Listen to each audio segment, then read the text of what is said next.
On this edition of the show, I chat with a guest who has a passion to teach children how to code. Our tech tip segment looks at net neutrality and Facebook's free basics. Want to know where to buy the next fuel easily? Then wait for our mobile app of the week. And finally, we have a cool gift for you on the giveaway segment. This is Tech Trend, and I am Chukwemeka Agbata.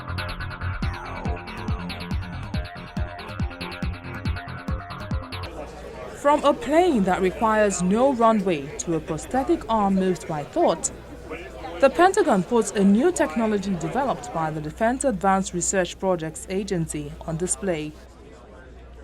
Among the exhibitions lining the rainy central quarter of the Pentagon was a model of an experimental plane known as an X-plane that can take off and land vertically and then switch gears to fly forward at high speed. To lift off, the plane uses a hybrid electric gas engine to power multiple propellers along its wings.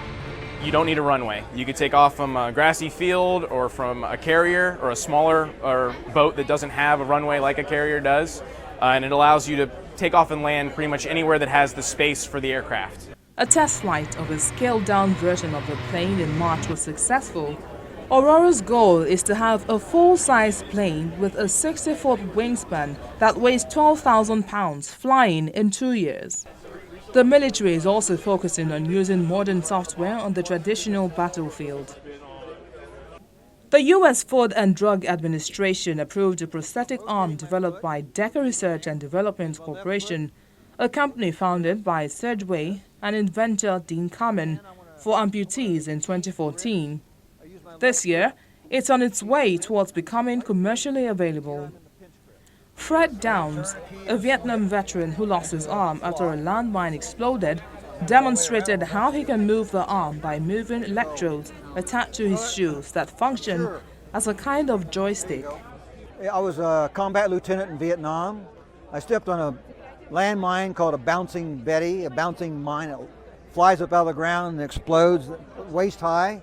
So it went off right there and blew my arm right off.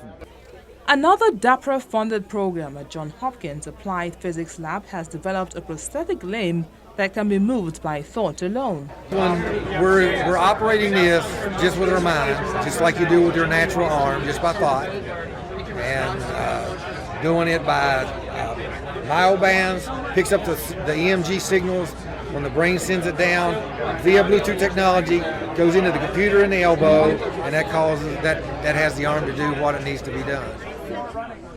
The robotic arm is fused directly to the amputated arm's bone with a metal post. Receivers known as biobands encircle the arm, picking up signals from the brain that are transmitted directly to the hand. The technology could one day restore not only movement, but also sensation. Cycling's governing body, UCI, has been demonstrating what it sees as the best device for detecting mechanical doping or hidden electric motors in racing bicycles.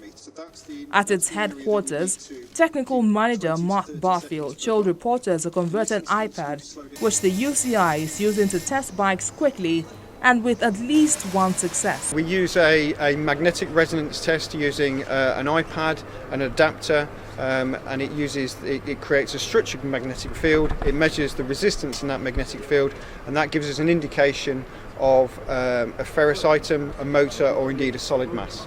There have been rumors of hidden motors being used in races for 1 or 2 years. 2 times Tour de France winner Chris Froome recently said he had bicycles taken apart around a dozen times by UCI inspectors looking for hidden aids.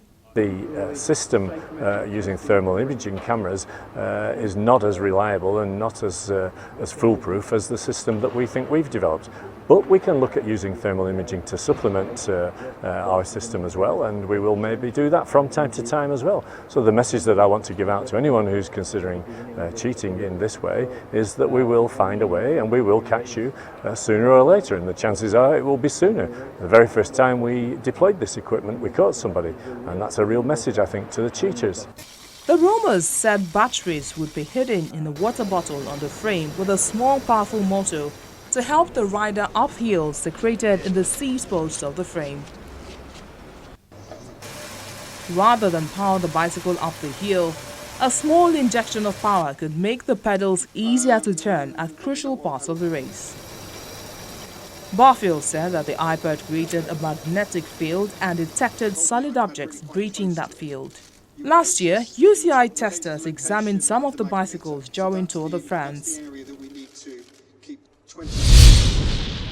Futuristic solar cars were tested in Santiago as participants from around the world prepared to compete in Chile's Atacama Desert in the 2016 Atacama Solar Challenge. All the cars rely on some form of solar energy. The cars are either completely solar-powered or hybrids that use both solar to run on batteries. An array of sleek designs were on exhibit in downtown Santiago, where drivers and passers-by checked out the unique designs ahead of the competition. The teams will put their designs to the test during a 5-day race that will cover 2,300 kilometers through the unforgiving Atacama Desert in northern Chile.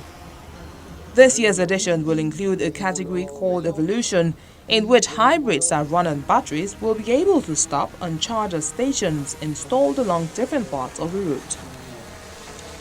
Teams from around the world will take part in hope of being crowned the 2016 champions. University students from different global public and private institutions will take part in the race.